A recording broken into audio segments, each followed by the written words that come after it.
આપણી સાથે અમિત ભુપ્તાની જોડાયેલા છે. અમિતજી, ખાસ કરીને આજે ક્યાં નજર તમારી પડી રહી છે ઓપ્શન એક્સચેન્જમાં? ઓવરઓલ જે હિસાબથી મેં જણાવ્યું કે નિફ્ટીની રેન્જ અહીંયાથી આજના દિવસમાં આપણે જોઈએ 24,500 થી 650ના રેન્જમાં રહેતા પણ જોવા મળી શકે છે. અને અત્યારે જે હિસાબથી ટ્રેન્ડ ચાલુ છે અને જે હિસાબથી મોમેન્ટમ ચાલુ છે, એ હિસાબથી લાગે છે કે એનાથી બાઇંગ હજી આપણને માર્કેટમાં જોવા મળી શકે છે ફર્સ્ટ હાફ માટે. સો લોંગની પોઝિશન ક્રિએટ કરવાની સલાહ રહેશે. 24,700નો કોલ ઓપ્શન બાય કરવાની સલાહ રહેશે નેક્સ્ટ વીકલી એક્સપાયરીનો, જે અત્યારે 150 ના આસપાસ ચાલી રહ્યો છે.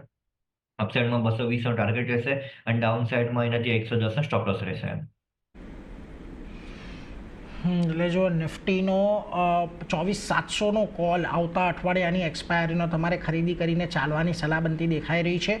150ની આજુબાજુ અત્યારે ભાવ ચાલી રહ્યો છે. 147નો ટુ બી વેરી પ્રિસાઇઝ, 220નો ટાર્ગેટ અને 110નો સ્ટોપ લોસ તમારે અહીંયા ધ્યાને રાખવાનો છે. એટલે ખાસ કરીને નિફ્ટીના ફ્રન્ટ પરથી આજે 24,700ના કોલ પર તમારે નજર અહીંયાથી એક રાખવાની છે. એટલે એના પર એક ખાસ ધ્યાન રાખતા રહેજો. પરંતુ